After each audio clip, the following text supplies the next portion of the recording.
Bapak Ibu Saudara yang sekasih dalam Kristus,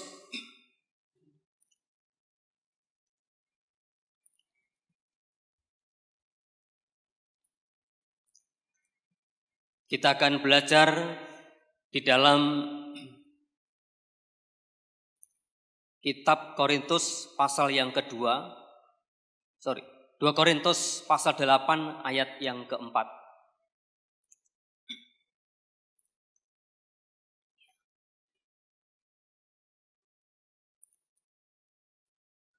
Saya akan bacakan. Demikianlah firman-Nya, dengan kerelaan sendiri mereka meminta dan mendesak kepada kami supaya mereka juga beroleh kasih karunia untuk mengambil bagian dalam pelayanan kepada orang-orang kudus. Saudara, surat ini ditulis oleh Paulus kepada jemaat di Korintus.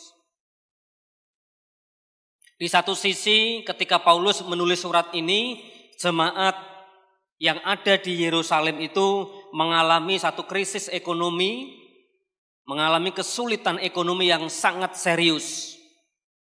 Lalu Paulus menulis surat ini dengan memberikan kesaksian tentang jemaat Makedonia.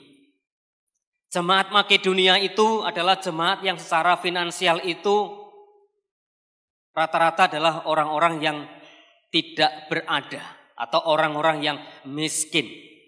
Tetapi mereka limpah dalam rasa, dalam empati, dalam kepedulian, terutama kepada mereka yang membutuhkan.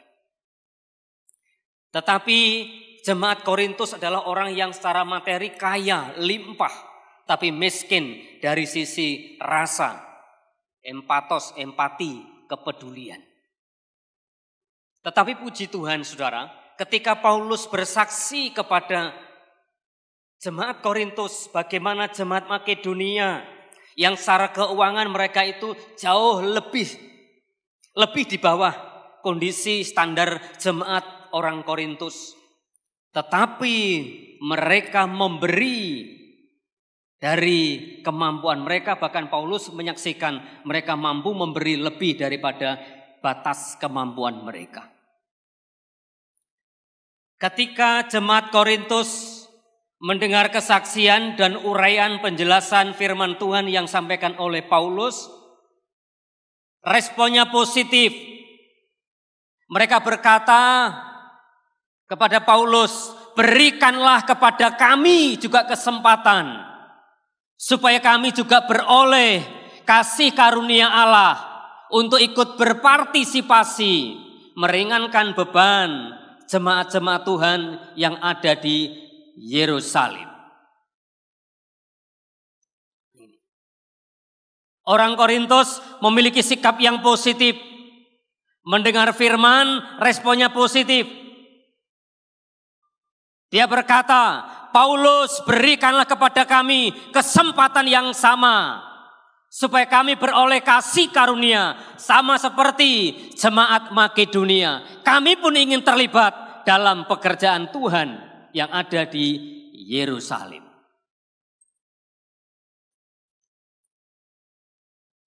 Saudara yang saya kasih dalam Kristus, saya ingin menjelaskan saudara. Dalam pekerjaan Tuhan tidak dibutuhkan para komentator, tapi kontributor. Katakan amin. Semua kita adalah pemain. Kita semua adalah tim kerja. Kita adalah rekan sekerja dengan berbagai macam aneka rupa, karunia-karunia, bakat, kemampuan yang kita miliki berbeda-beda. Kita adalah tim. Kita bukan wasit. Kita pemain dan kita bukan penonton. Paulus menjelaskan di sini bahwa keterlibatan dalam pekerjaan Tuhan bukan beban, melainkan kehormatan. Keterlibatan dalam pekerjaan Tuhan itu bukan beban, melainkan kehormatan.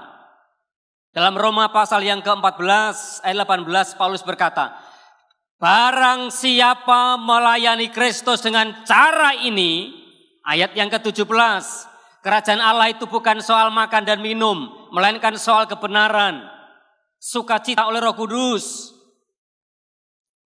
Barang siapa melayani Kristus dengan cara ini, dengan cara hidup dalam kebenaran, hidup dalam ketaatan kepada Roh Kudus, menerima kelimpahan damai sejahtera, menerima sukacita yang tidak terhempas oleh situasi hidup yang kita hadapi. Dan inilah janji Kristus, Bapak Ibu.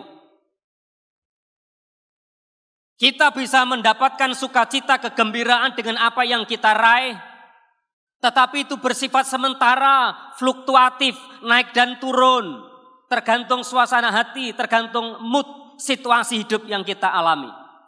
Tetapi Tuhan berjanji, damaiku, sukacitaku yang kuberikan kepadamu tidak akan pernah sama dan tidak akan pernah bisa diberikan oleh dunia ini. Sukacita yang mana? Damai yang mana? Adalah damai yang berasal dari Roh Kudus. Ketika Bapak, Ibu dan saya hidup dalam kebenaran, hidup dalam ketaatan kepada Roh Kudus, maka Roh itu akan mengaruniakan kepada kita sukacita, mengaruniakan kepada kita damai sejahtera, dan itulah kontrol kendali pikiran dan perasaan kita. Bapak, Ibu, Saudara yang saya kasih dalam Kristus, barang siapa melayani Kristus dengan cara ini, keterlibatan dalam pekerjaan Tuhan itu adalah sesuatu yang berkenan kepada Allah. Sehingga Paulus mengatakan keterlibatan dalam pekerjaan Tuhan bukan lagi beban, melainkan sebuah kehormatan. Dengan cara demikian, dengan cara terlibat dalam pekerjaan Tuhan, kita akan beroleh yang namanya perkenanan Tuhan. Saya akan jelaskan kembali apa yang pernah saya sampaikan di tempat ini. Apa itu pelayanan? Segala bentuk pelayanan, segala sesuatu yang Bapak Ibu lakukan, yang membuat Tuhan dimuliakan, itu adalah sebuah pelayanan. Jadi apapun yang Bapak Ibu lakukan, apapun bentuknya, yang membuat Tuhan dipermuliakan, itu adalah sebuah pelayanan. Dan salah satu bentuk keterlibatan dalam pekerjaan Tuhan adalah terlibat, ikut serta dalam kegiatan gerejawi. Paulus berkata, jika engkau makan atau jika engkau minum, jika engkau melakukan segala sesuatu, lakukanlah semuanya itu untuk kemuliaan Allah. Lalu dalam Kolose pasal yang ketiga ayat 23 sampai 24. Apapun juga yang kamu perbuatlah dengan segenap hatimu seperti untuk Tuhan dan bukan untuk manusia.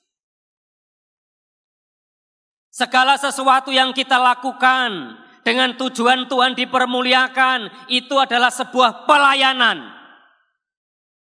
Itu sebuah bakti saudara kepada Tuhan. Karena memang kenyataannya kita tidak bisa terlibat aktif dalam seluruh kegiatan gereja, keterbatasan. Sehingga pekerjaan Tuhan itu tidak hanya dimaknai, dipersempit dalam konteks gerejawi.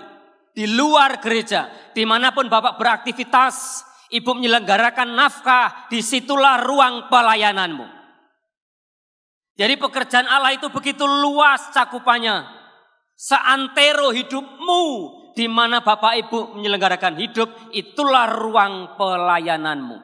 Manifestasikanlah karakter Kristus di sana.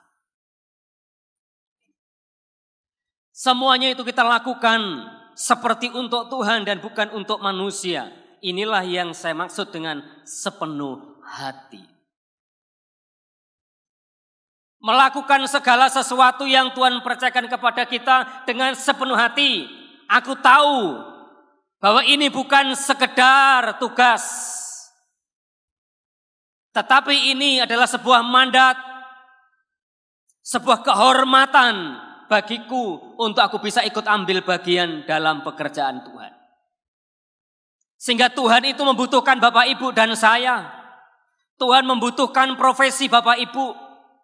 Profesi apapun yang Bapak Ibu geluti sampai hari ini untuk memenuhi nafkah Bapak Ibu. Ingat, profesimu itu bukan sekedar untuk nafkah.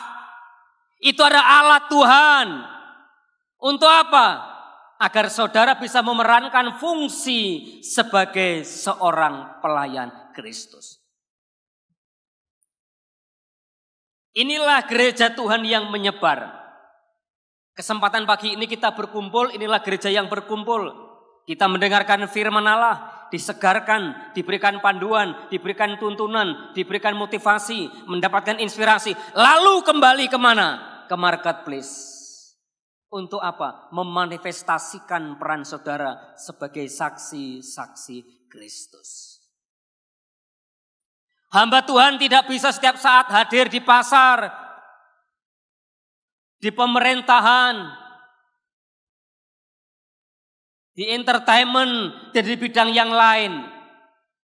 Lalu bagaimana Injil itu bisa merambah, bisa menjangkau semua orang di semua tempat? Adalah melalui Bapak Ibu. Jadi Bapak Ibu diperlukan Tuhan, dibutuhkan untuk pekerjaan Tuhan, menjadi kepanjangan tangan untuk mewujudkan Injil itu dalam realitas. Itu. Datanglah kerajaanmu di bumi seperti di sorga.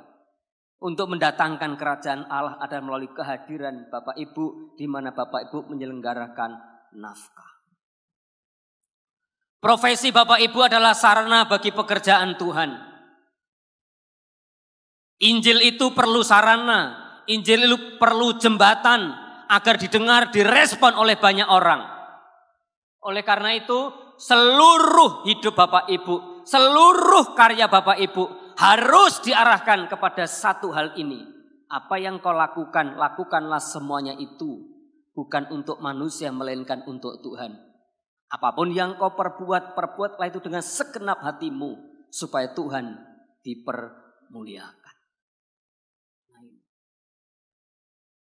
Jadi kita perlu menyadari Bapak Ibu, ini panggilan, satu kehormatan yang Tuhan berikan kepada kita untuk kita bisa menjadi bagian dari pekerjaan Tuhan.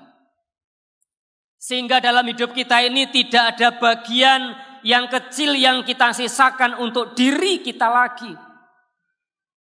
Seluruh hidup Bapak Ibu adalah milik Kristus dan untuk Kristus. Sehingga ketika Bapak Ibu dipercayakan dengan pekerjaan apapun bentuknya, pertanyaannya bukan untuk apa, tapi untuk siapa dan bagaimana. Paulus mengatakan dalam 1 Petrus pasal 4 ayat yang ke-10 dan ayat 11. Layanilah seorang akan yang lain. Layanilah seorang akan yang lain. Kita bukan penonton. Kita adalah pemain dalam pekerjaan Tuhan. Kita adalah tim kerja sesuai dengan karunia yang telah diperoleh tiap-tiap orang sebagai pengurus yang baik dari kasih karunia Allah.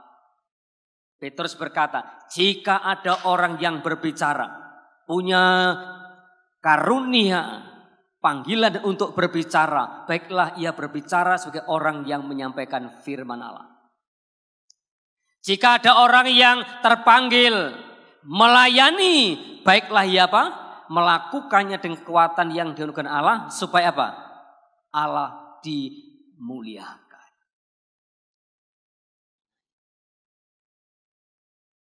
Tuhan Yesus berkata, aku datang ke dalam dunia bukan untuk dilayani, melainkan untuk melayani, serta menyerahkan nyawaku menjadi tebusan bagi banyak orang.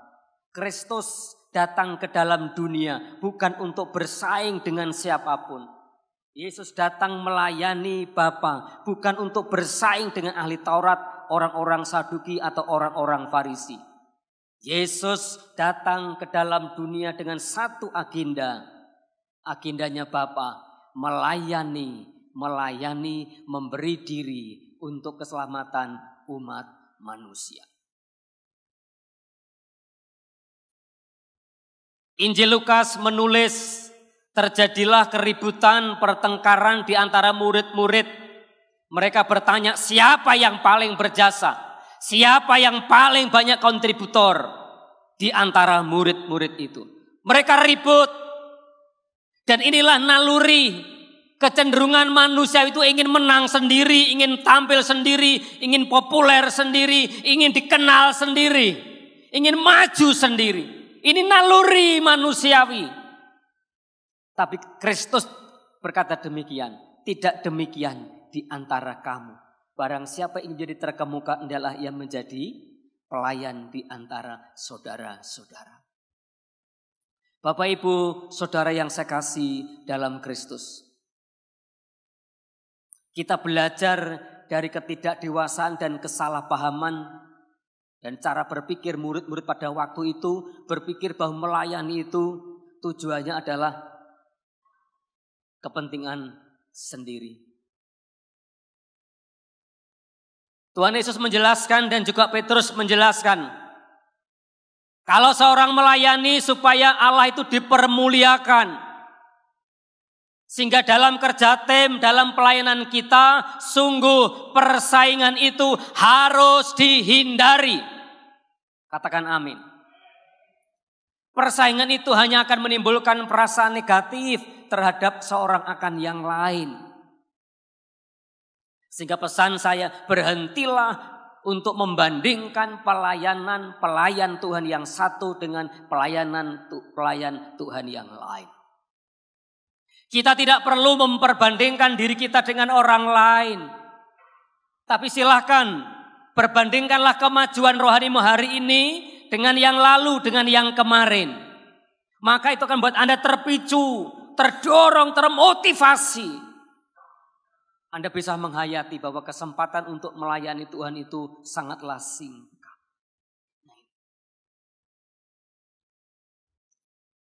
Milikilah rasa aman di tempat yang Bapak Ibu miliki. Tuhan tempatkan di mana Bapak Ibu bisa ikut ambil bagian dalam pekerjaan Tuhan. Gaya hidupnya Yesus adalah gaya hidup yang melayani, bukan bersaing.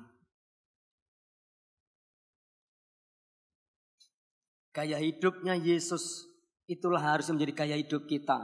Gaya hidup melayani dan bukan bersaing. Supaya Allah dipermuliakan dalam segala sesuatu, termasuk dalam profesi Bapak Ibu. Supaya Allah dipermuliakan dalam segala sesuatu, termasuk dalam profesi Bapak Ibu. Dengan demikian tidak ada bagian hidup kita yang tidak kita gunakan untuk kepentingan Tuhan. Inilah yang saya maksudkan dengan sepenuh waktu untuk Tuhan. Tadi sepenuh hati, sekarang adalah sepenuh waktu. Tidak ada ruang hidup kita yang kita kosongkan, yang kita sisakan untuk kesenangan kita sendiri. Semuanya kita lakukan dan kita persembahkan supaya Allah dipermuliakan. Itulah sebabnya Paulus mengatakan, barang siapa melayani Kristus dengan cara ini, dia menjadi orang yang berkenan di hadapan Tuhan dan akan menerima kehormatan daripada Tuhan. Orang demikian adalah orang yang melayani Kristus. Sebab orang demikian melayani Kristus. Ini menjadi peringatan betapa pentingnya Bapak Ibu dan saya itu memiliki integritas dalam hidup.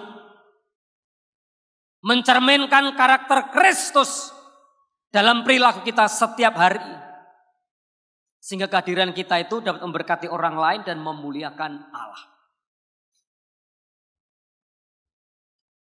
Galatia pasal yang ke-5 ayat yang ke-13.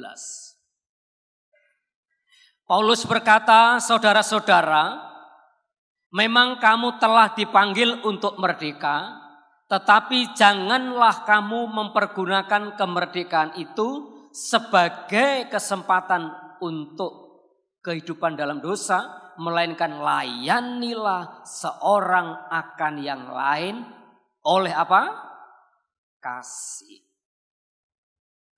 Kalau kita memang melayani Tuhan, didorong oleh karena kasih kepada Kristus, sadar bahwa kesempatanku sangatlah singkat, maka Anda pasti tidak akan pernah memikirkan yang namanya persaingan. Hanya kasih yang dapat menghentikan persaingan dan kecemburuan. Biarlah hanya oleh kasih Kristus ini kita giat melayani pekerjaan Tuhan, tidak mencari penilaian di mata manusia dan tidak memikirkan persaingan dengan yang lain. Saudara, memperbesar persaingan itu sama artinya memperbesar rasa tidak tentram di hati Anda. Kalau Anda membiarkan ketidaktentraman menguasai hidup Anda, maka Anda menjadi orang yang sulit untuk berubah. Yang kedua, keterlibatan dalam pekerjaan Tuhan bukan lagi tugas, melainkan kebutuhan.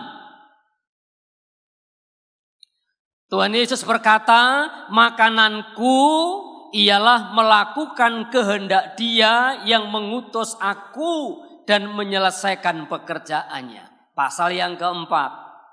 Lalu pasal yang terakhir, pasal yang ke-20, ketika Kristus bangkit, lalu Dia memberikan mandat kepada orang percaya dan murid-muridnya.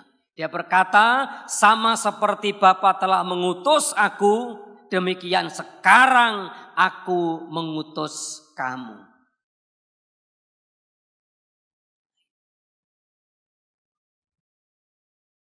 Makananku, kata Broma, itu kebutuhan pokok. Ternyata kebutuhan pokok hidup orang Kristen itu bukan hanya soal makan dan minum dan kebutuhan jasmani lainnya. Kebutuhan pokok orang Kristen itu adalah menggenapkan kehendak Allah dalam hidup kita.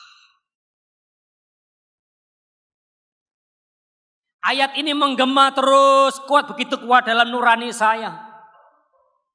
Sehingga saya terus terdorong, termotivasi, memberikan motivasi kepada banyak orang percaya. Agar bisa menyadari bahwa kebutuhan pokokmu bukan soal makan dan minum. Bukan sekedar kebutuhan jasmani yang lainnya yang memang itu kebutuhan pokokmu. Ternyata kebutuhan pokok kita adalah menggenapkan kehendak Allah dalam hidup kita. Melayani Tuhan tidak sekedar panggilan. Melayani Tuhan tidak lagi dimaknai sebagai sebuah kewajiban, tapi kebutuhan. Kalau melayani Tuhan itu adalah sebuah kebutuhan, maka tidak mungkin tidak, Anda pasti akan tergerak. Anda pasti akan bertindak untuk ikut ambil bagian dalam pekerjaan Tuhan. Sehingga Anda perlu diiming-imingi dengan firman Tuhan. Berilah maka akan diberi, memberi banyak terima banyak, memberi sedikit terima sedikit. Itu perlu terus diajarkan kepada siapa? Kristen kanak-kanak. Usia kita sudah 29 tahun, itu usia dewasa. Karena 29 itu adalah usia dewasa, maka Bapak Ibu harus tinggal landas. Tidak lagi perlu membutuhkan motivasi firman Tuhan tentang hal itu. Sudah tahu, sudah menyadari, melayani Tuhan, bekerja untuk pekerjaan Tuhan, berkorban bagi pekerjaan Tuhan. Irama hidupku, itu kebutuhanku. Nah ini luar biasa. Sehingga ketika dia melakukan segala sesuatu untuk pekerjaan Tuhan, ketika dia berkontribusi dalam pekerjaan Tuhan, tidak pernah memikirkan untung dan rugi. Tidak lagi memikirkan ucapan terima kasih. Memang terkadang manusia itu lupa mengucapkan terima kasih apa yang sudah kita lakukan. Tapi jika engkau melakukan semuanya itu demi dan untuk Tuhan segenap hati, maka engkau tidak akan pernah kehilangan penilaian dari Tuhan. Anda tidak pernah kehilangan perhitungan dari Tuhan. Semuanya itu terhitung, semuanya dinilai. Dan pada waktunya Anda akan menikmati apa yang Anda tabur.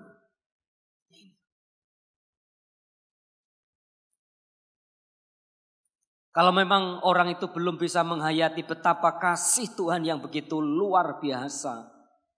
Mengasihi kita, menyelamatkan kita. Berkali-kali kita menyimpang, berkali-kali kita jauh dari standar kebenaran firman Allah. Berkali-kali kita jatuh dalam dosa. Tapi beribu-ribu kali Tuhan memberikan kesempatan dan pengampunan. Itu bukan sesuatu yang mudah dan murah. Manusia punya kebatasan kesabaran dalam memberikan pengampunan. Orang Yahudi memberikan standar 7 kali. Tapi Yesus lebih daripada itu. Memberikan pengampunan yang lebih daripada standar manusia manapun. 70 kali 7 kali. Itu tidak mudah Bapak Ibu.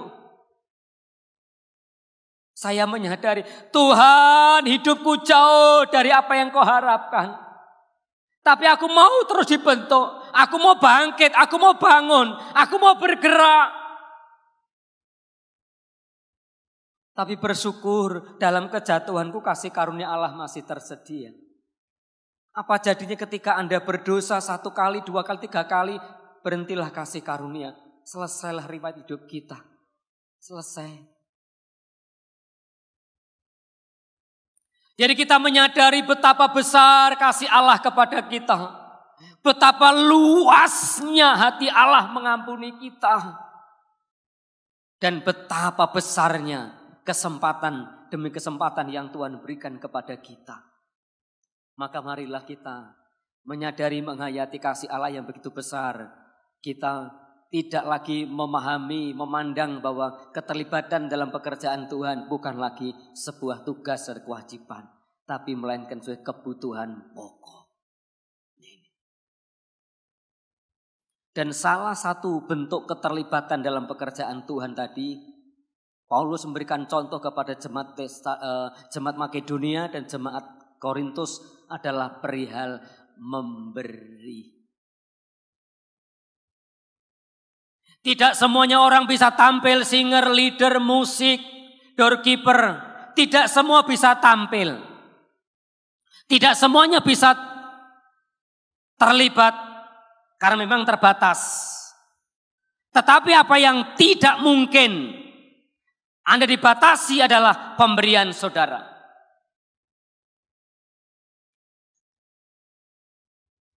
Sehingga dalam 1 Korintus pasal 8 sampai nanti pasal yang ke 12 dan 13 tentang kasih. Lalu pasal 14 membahas lagi tentang karunia-karunia rohani. Paulus memberikan dasar pemberian orang Kristen kepada Tuhan. Dasar memberi yang benar, yang pertama adalah teladan Kristus. Paulus berkata demikian, ini satu-satunya ayat yang ditulis oleh Paulus dan tidak pernah diungkapkan oleh para rasul dan murid-murid yang lain. Ayat ini tidak pernah tertulis dalam kitab Injil-Injil, luput dari tangkapan panca indera murid-murid, tetapi Paulus menerima perkataan ini.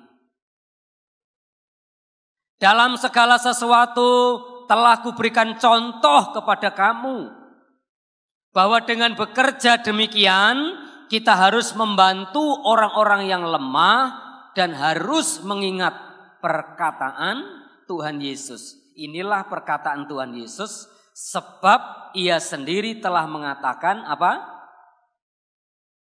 Ayo kita baca bersama-sama. 1, 2, 3. Adalah lebih berbahagia memberi daripada menerima. Tapi sekali lagi kecenderungan naturnya manusia itu memang lebih suka menerima daripada memberi. Namun tidak demikian bagi murid Kristus. Tidak demikian gaya hidupnya orang Kristen. Paulus mengatakan, Tuhan Yesus sendiri telah mengatakan dan dia telah memberikan contoh tentang pemberian itu. Dia mengatakan adalah lebih berbahagia memberi daripada menerima. Saya membaca artikel, saya lupa tahunnya. Itu ada seorang profesor melakukan penelitian kepada 3.000 orang. Hasil penelitian itu menunjukkan bahwa tindakan memberi itu baik untuk jiwa manusia. Jadi sebelum penelitian ini firman Allah sudah menulis adalah lebih berbahagia memberi daripada menerima. Nah, sang profesor menuliskan bahwa tindakan memberi itu meredakan gejala stres dan depresi. Bahkan bisa meningkatkan endorfin dan meningkatkan kesehatan tubuh manusia. Rasul Paulus mengemukakan konsep kebahagiaan yang berbeda dengan konsep kebahagiaan manusia pada umumnya. Manusia merasa bahagia, mencapai atau meraih kebahagiaan ketika mendapatkan sesuatu, ketika menerima sesuatu. Tapi Paulus justru mengemukakan konsep yang revolusioner tentang kebahagiaan. Bahwa kebahagiaan itu tidak hanya bisa dinikmati ketika seorang mendapatkan sesuatu, tapi ketika seseorang memberikan sesuatu kepada seseorang atau kepada orang lain, menerima kebahagiaan. Ini konsep yang luar biasa. Hanya ada di dalam kekristenan, tidak ada dalam tempat yang lain. Tapi sebenarnya ini bukan konsepnya Paulus. Paulus hanya mengungkapkan kembali pernyataan Tuhan Yesus tadi. Ingatlah, bukankah Tuhan Yesus telah berkata lebih berbahagia memberi daripada menerima. Kata bahagia ditulis di sini, kata yang sama yang ditulis dalam Injil Matius pasal yang kelima itu. Berbahagialah, berbahagialah orang yang rendah hati, berbahagialah orang yang lapar dan haus, berbahagialah orang yang dianiaya karena kebenaran dan yang lainnya. Kata yang sama. Kata makarios. Kata bahagia ini memiliki pengertian adalah beruntung dan diberkati. Jadi orang yang memberi itu jauh lebih beruntung dan diberkati daripada orang yang menerima. Yang menerima pemberian kita juga menerima kebahagiaan. Orang yang menerima pemberian kita bahagia, bersyukur kepada Tuhan. Tapi Alkitab tetap mengatakan lebih beruntung, lebih diberkati yang memberi daripada yang menerima. Kehidupan jemaat mula-mula dalam Kisah Rasul pasal yang kedua ayat 45.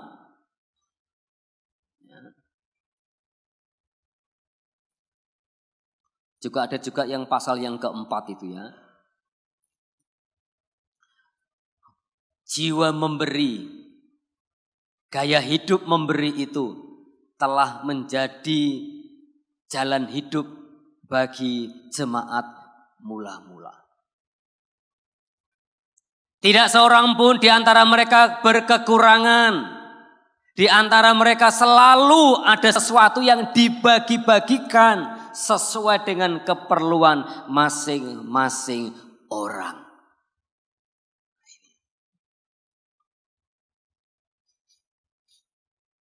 Jemaat mula-mula menjadi model bagi jemaat kita di tempat ini. Bahwa memberi itu mendarah daging, menjadi irama hidup, menjadi jalan hidup.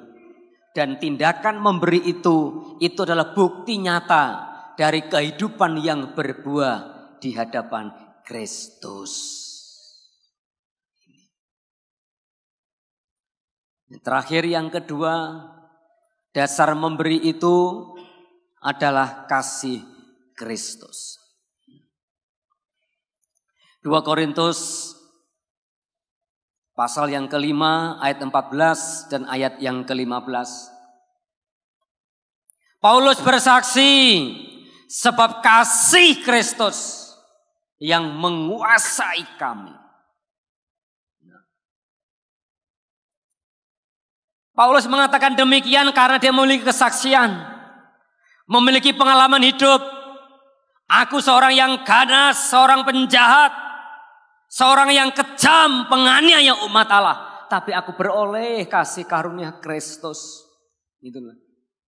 Itulah sebabnya dia menulis demikian. Sebab karena kasih Kristus yang telah menguasai kami. Jadi yang mendorong, yang menggerakkan Paulus melakukan semuanya itu. Dia berjerih lelah, dia berkorban tanpa batas. Dia orang yang terkenal, tapi dia rela untuk tidak diingat. Dia melupakan semua itu untuk kepentingan diri sendiri. Tapi semua dilakukan hanya untuk kepentingan Kristus. Bagaimana aku bisa menjadi pelayan Kristus yang berkenan kepada Dia. Dan bagaimana orang sebanyak mungkin diselamatkan di dalam Kristus. Berbagai macam upaya yang dilakukan oleh Paulus untuk mendaratkan, menyampaikan Injil itu sampai kepada semua manusia dalam strata sosial yang berbeda-beda. Yesus mati tidak hanya untuk seseorang. Yesus mati tidak hanya untuk kita. Firman berkata demikian. Yesus mati untuk semua orang.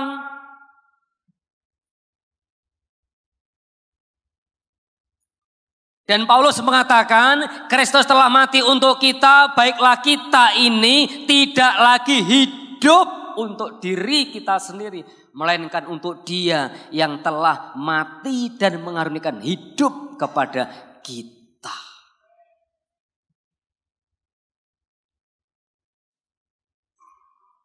Ketika saya selesai dari ruang ICU 5 hari ketika serangan jantung itu, selesai pasang ring, sudah melewati semua itu, pemaknaan tentang hidup, pemaknaan tentang waktu, pemaknaan tentang kesempatan itu jauh berbeda. Jauh berbeda. Jauh berbeda. Jauh berbeda. Tapi sekali lagi Bapak Ibu, tidak perlu melalui jalan yang sempit di infus dan yang lainnya baru menyadari betapa berharganya ya waktuku ini ya. Betapa berharganya ya kesempatan yang Tuhan berikan ya. Tidak perlu Bapak Ibu. Tidak perlu melalui via dolorosa. Tidak perlu. Ayo kita insaf, kita sadar betapa berharganya kesempatan panjang umur yang Tuhan berikan kepada kita ini. Kita gunakan kesempatan untuk terlibat dalam pekerjaan Tuhan. Bukan karena ada upah, bukan karena ada berkat. Tapi memang kita mengasihi Tuhan dengan tulus. Orang yang menyadari betapa besar kasih Kristus itu, sekali lagi, memberi itu tindakan kontribusi, bukan tindakan untuk pamer dan kompetisi. Tidak penting Anda memberi apa, berapa kali, tidak penting, itu bukan ukuran. Tapi yang paling penting, sikap Anda memberi itu untuk siapa. Kita belajar dari pernyataan Tuhan Yesus, ketika engkau memberi dengan tangan kananmu, baiklah tangan kirimu tidak tahu. Memberi itulah tindakan kontribusi, bukan tindakan untuk kompetisi seorang kan yang lain. Dan Tuhan Yesus berkata, ketika aku lapar, ketika aku haus, ketika aku kedinginan, ketika aku terlantar, ketika aku telanjang dan yang lainnya. Murid-murid kaget. Murid-murid kaget, tersentak. Kapan kami melihat engkau guru telanjang, lapar, haus, terlantar? Tidak pernah. Yesus mengatakan saat engkau melakukan segala sesuatu, mungkin tuh bagian yang terkecil yang kau lakukan kepada salah seorang muridku, maka engkau telah melakukannya bagiku. Segala sesuatu yang Bapak Ibu lakukan untuk Tuhan dan pekerjaannya, engkau sedang melakukannya kepada siapa? Kepada Kristus. Kolose pasal 3 ayat 24. Jika engkau melakukan semuanya itu untuk Kristus dan demi Kristus, maka engkau akan menerima upah pada waktunya. Tidak perlu ditunggu-tunggu, tidak perlu dihitung, tidak perlu diharapkan. Ketika buah matang, Anda akan memetik hasilnya. Memang tidak instan, tapi pasti. Itu pasti.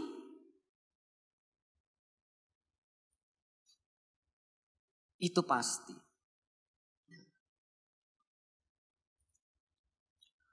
Saudara yang sekasih dalam Kristus. Ya. Yang terakhir, dasar kita memberi adalah ketaatan kepada Tuhan. Amsal 3 ayat yang ke-9. Muliakanlah Tuhan dengan hartamu. Memberi merupakan tindakan ketaatan kepada Tuhan. Sekaligus bentuk penghormatan, bentuk pengakuan. Kalau sepenuh hidupku, bahkan apa yang ada padaku, bukan milikku lagi. Kepemilikan itu ada pada Tuhan. Sebab itu persembahan itu harus memiliki nilai pengorbanan. Pemberian kita itu harus memiliki nilai pengorbanan yang ditujukan hanya kepada Tuhan Yesus. Dan Paulus mengatakan bahwa orang yang memberi dengan penuh hati, orang yang memberi bukan dengan tanpa paksaan, tapi dengan kerelaan dan sukacita. Ketika Anda memberi, sesungguhnya Anda sedang menyimpan pemberian Allah untuk Anda dan keturunanmu. Berkat yang disediakan Tuhan kepada kita itu tidak hanya untuk kita si pemberi, tapi firman berkata dalam Amsal pasal 20 ayat yang ke-7, orang benar yang bersih kelakuannya, berbahagialah keturunannya. Apa yang kita lakukan, apa yang kita perbuat untuk Tuhan dan pekerjaannya, tidak hanya kita yang akan menerima, tapi anak-anak kita pun juga akan mewarisi berkat itu. Berarti ketika kita memberi, Allah akan memberi kembali, akan memberkati kita kembali, agar lumbung kita tidak pernah kering. Ketika kita memberi, Allah menyediakan kembali benih agar kita bisa menabur kembali. Makanya berhenti menabur, berarti berhentilah pemberiannya. Siapa yang rugi? Ya, kita akan rugi. Tuhan Yesus memberkati. Saya mengajak saudara untuk bangkit berdiri.